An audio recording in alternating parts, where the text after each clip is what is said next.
Hi, everybody. Dr. Johnson again, and we're going to continue talking about the government funded programs for school age children. The next one that we'll look at is the school breakfast program. The school breakfast program is similar to the school lunch program. However, you're only required to have 3 meal components instead of 5 meal components. In order for a student to get reimbursed for the breakfast program, they must take all 3 offerings. One must be a fruit. The 3 requirements is a fruit, a grain, and a milk. Now remember, the requirements regarding fruit, grain, and milk are exactly the same for the school lunch program. For example, the milk has to be fluid milk, and you have to have 2 offerings, such as a low-fat white milk or non-fat / fat-free chocolate milk. Now, one thing that's different with the school breakfast program is that it's only required to meet 25% of the DRIs for that age group. Remember, the DRIs are your daily recommended intakes for vitamins and minerals, and it's the large umbrella term for all the individual things like RDA, EAR, upper limit, etc. I'll post the link to this video as well. The school lunch program requires to have an entree, a fruit, and a milk. What about breakfast after the bell? Have you heard about this? What do you know? Breakfast after the bell was designed to help even the playing field for all children. Think about the poor child who comes from a low SES household and only gets lunch at school. They're relying exclusively on the meals provided Monday through Friday by the school lunch program. Well, if they're late to school, that means they miss breakfast. Or some kids are bullies and they might make fun of the other child who has to come early to school to eat breakfast. A way to navigate this is having breakfast after the bell, where all children in the classroom are provided breakfast after the start of school. The first 15 minutes is dedicated to having breakfast as an entire class. This is an extra grant that schools have to apply for, and they typically only qualify if a large portion of the student population falls under that SES under income category. Breakfast after the bell helps to even the playing field and also provides a nourishing start to the day. Research shows that students who have a healthy breakfast in the morning do better academically throughout the day and long term. So what are school districts doing to comply to the new Healthy Hunger Free Kids Act? Many are reincorporating scratch cooking. A lot of salad bars are becoming more popular, such as this one in the film.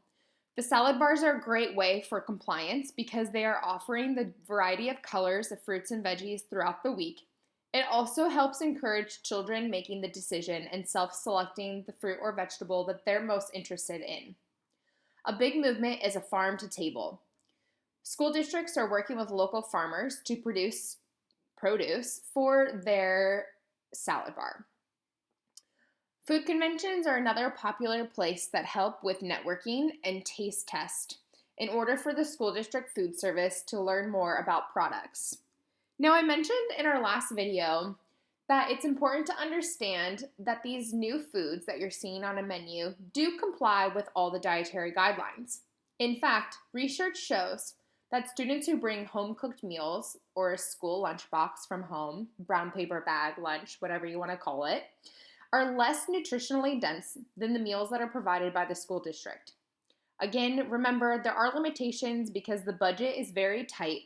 However, people are getting very creative, and the meals that they are providing do comply with the dietary guidelines and are extremely nourishing for that child. This can be confusing to the parents because they'll get a menu and it says nachos, and a lot of people will complain, well, how are nachos a healthy meal for you? Not realizing that the tortilla chips are whole grain, they've been baked, not fried, and the cheese is low fat.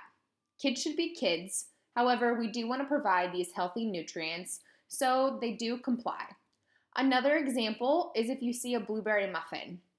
The blueberry muffin has been reduced with the amount of added sugars in order to comply with the restriction, as well as it has whole wheat flour in it. So they're very nutritionally dense while still providing fun play foods for the kids. So, a lot of challenges that are faced is that parents don't think that the school meals are healthy, just as I was talking about on the previous slide. Participation is another one. In fact, it's very interesting with our current condition of our society and how this is impacting how we provide meals for students. Participation is really interesting when you actually look at like field trips.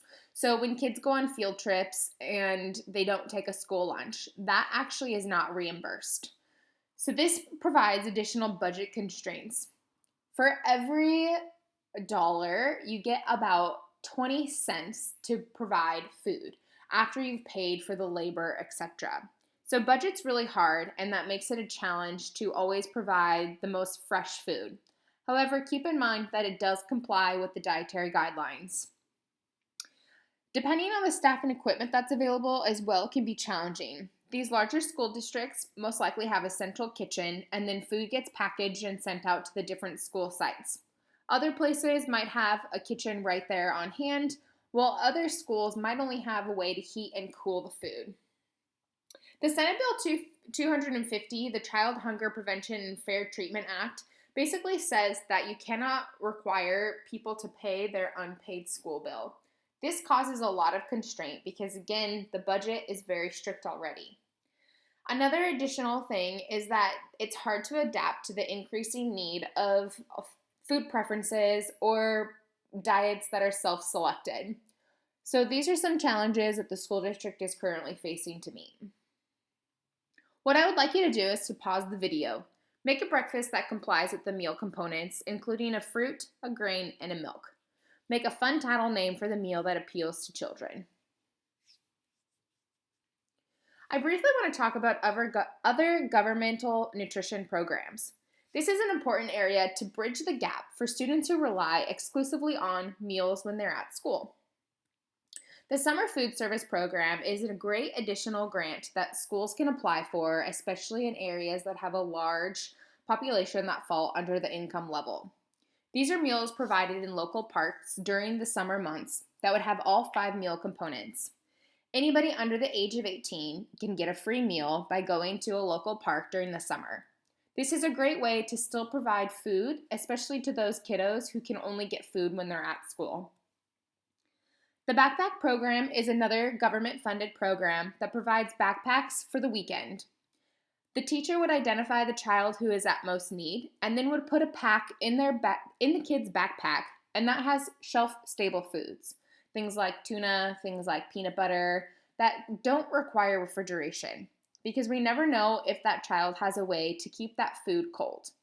The Backpack Program allows for that child to get food over the weekend. The last one is called Team Nutrition.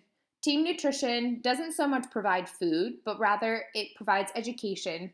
Its main goal is to improve eating and physical activity, and they really promote the dietary guidelines and My Plate. So what is the teacher's role or potentially your role as a future child worker? Depending on where you're at, you may be the first on the line to identify that a child comes from a home that needs assistance. We want to help teach healthy eating. Healthy eating goes beyond just the nutritional value of our foods and really want to promote a healthy relationship with food. We want to be able to communicate that with the families and be the advocate.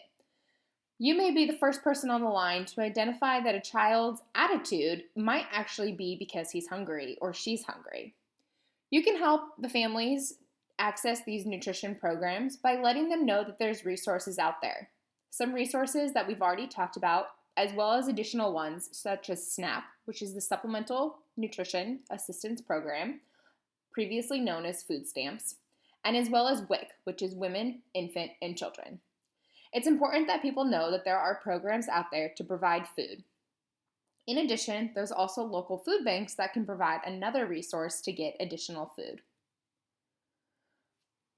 While all this is great and hunky-dory, it's also important to understand that children like and have food preferences. So how do we get buy-in with this new idea that we want to have more nourishing foods consumed throughout the day?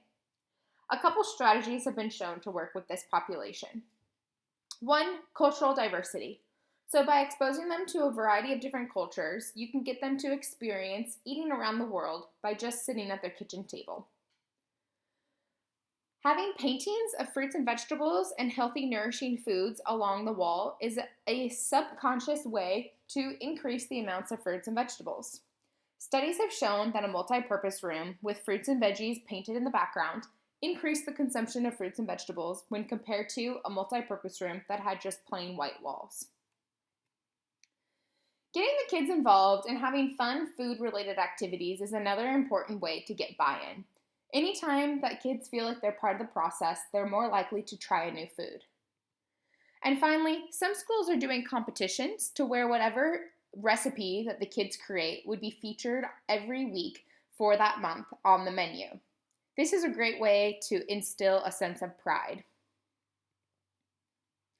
So with that being said, there is a large task ahead of us in order to combat childhood obesity. So what are some ways that you think we can successfully reverse this issue? We talked a lot about them, but the biggest and greatest one is to create a positive environment. Studies have shown that home gardens have been the most influential on increasing the knowledge as well as improving food intake with kids. Community gardens are a great educational platform. Kids are able to see the environmental impact, such as the soil that's grown, composting, and then planting the seed and actually harvesting that vegetable, cooking with that vegetable, and then, of course, enjoying and eating that vegetable. There are a lot of programs in the community that are starting to look at this as the primary focus of education, and any type of tactile hands-on helps to improve their relationship and encourage them to eat healthier foods. It takes a village, everyone, and you play a large role in promoting a healthier environment. In summary, I want you to know that this is a large feat ahead of us. However, if we band together, we can positively impact these children's diets by promoting healthy food relationships and encouraging nutritious foods in the diet while also incorporating those fun play foods.